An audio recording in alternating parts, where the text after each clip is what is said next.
Application of moment के लिए हमारा सेकंड क्वेश्चन लिया हुआ है सिंपली सपोर्टेड बीम का। अब सिंपली सपोर्टेड बीम यानी एक प्रकार की धरन, साधारण आलंबित धरन। ठीक है, इसमें दोनों तरफ से सपोर्ट होता है, जैसा कि आपको दिख रहा है आर ए और आर बी दो सपोर्ट हैं और ए भी एक बीम है, जिस पर कुछ बिंदु बल लग रहे हैं। 5 किलो न्यूटन के, 2 किलो न्यूटन के और 3 किलो न्यूटन के कुल 3 बल यहाँ पर कार्य कर रहे हैं। ये बिंदु बल हैं यानी पॉइंट फोर्स हैं।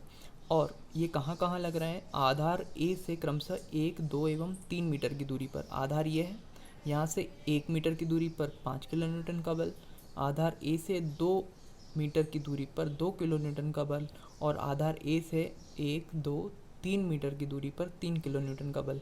तो इस प्रकार से हमारे तीनों बल को हमने इस प्रकार से दिखाया है। और साथ ही दिया हुआ है इसका स्पान 4 मीटर। स्पान मतलब होता है, ये इंग्लिश का वर्ड है, कुल लंबाई या बीम की टोटल लेंथ।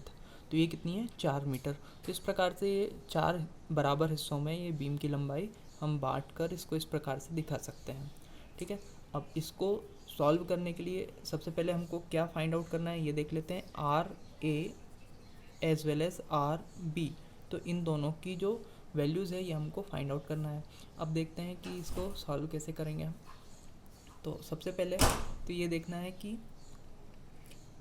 ये आर ए और आर बी मिलकर कितना बल संभाल रहे हैं। जितना भी बल इस बीम के ऊपर आ रहा है, including the weight of the beam that is not included here, यानी यहाँ पर बीम के वेट को नेग्लिजिबल माना गया है। तो ये सारा वेट ये दोनों आधार ही संभालते हैं, because these are the only two support reactions. तो जितना भी भार आ रहा है ये दोनों संभालेंगे और इन दोनों की दिशा ऊपर की ओर है, बाकी सारे फोर्स की नीचे की ओर है। तो एक को हम लेफ्ट हैंड साइड में लिख सकते हैं और एक को राइट हैंड साइड में। तो R A plus R B इन दोनों ने मिलकर 5 किलो न्यूटन, 2 किलो न्यूटन और 3 किलो न्यूटन के तीनों फोर्स को संभाला है। 5 + 2 + 3 यानी 5 + 2 7 and 3 10 kilo Newton is the value of RA plus RB. But always remember what is specifically या particularly asked in the question. R A की वैल्यू अलग और आर बी की वैल्यू अलग पूछी गई है। तो यहाँ पर अभी हमने केवल एक इक्वेशन देखी है कि R A plus R B की जो वैल्यू आने वाली है वो कितनी है? 10। This is our equation number 1। Now we have to find out the individual values of support reaction A at point A and support reaction at point B।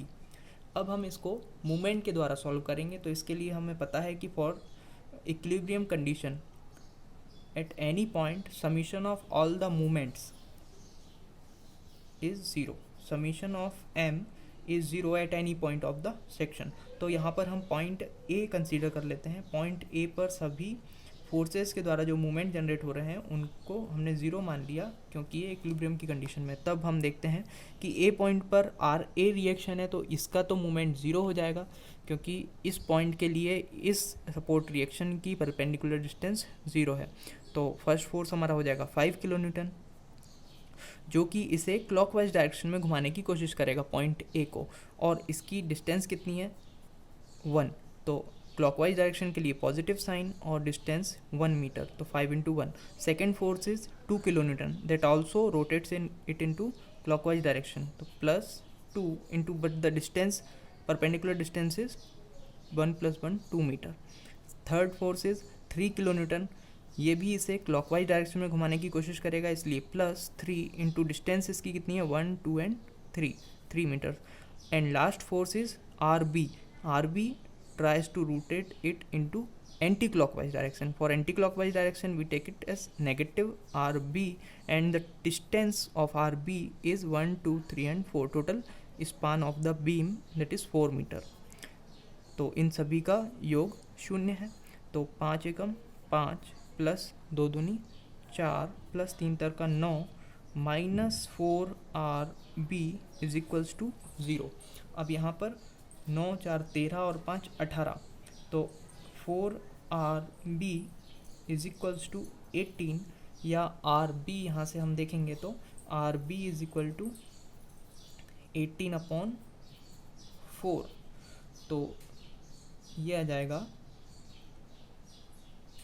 4.5 kilo Newton, है ना। तो यहाँ पर आर बी की value हमने find out कर ली 4.5 Newton. And from equation number 1 and equation number 2, यदि हम इसको इक्वेशन नंबर 2 दे देते हैं तो आर बी की वैल्यू सब्सटीट्यूट करने पर R A plus what is the value of R B 4.5 newton, 4.5 is equal to 10, then it becomes RA is equal to 10 minus 4.5 is equal to 5.5. So we have got both the values RA and RB. RA is 5.5 kilonewtons and RB is equal to 4.5 kilonewtons. This is the answer.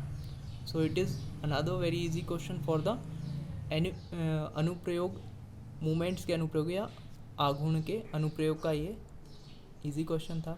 अब इसके साथ में हम थोड़ा सा यदि हम देखना चाहें कि कितने प्रकार के बीम होते हैं, तो ये सिंपली सपोर्टेड बीम का एग्जांपल था। इसके अलावा कैंटिलीवर बीम होता है, इसके अलावा ये सिंपली सपोर्टेड बीम होता है इस प्रकार से, ठीक है।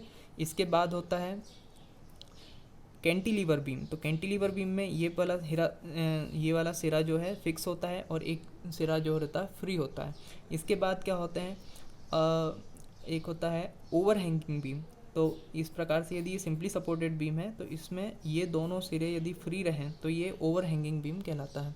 तो इस प्रकार से कई प्रकार के बीम होते हैं, तो ये उसका बेसिक इंट्रोडक्शन। इसके अलावा लोड भी कई प्रकार के होते हैं। यदि ये बीम है एक, तो इस बीम के ऊपर लगने वाला लोड या तो पॉइंट लोड हो सकता है जो किसी एक पॉइंट पर काम करता है, एक मूवमेंट हो सकता है इस पर लगने वाला जो कुछ मूवमेंट इसके ऊपर काम करता हो।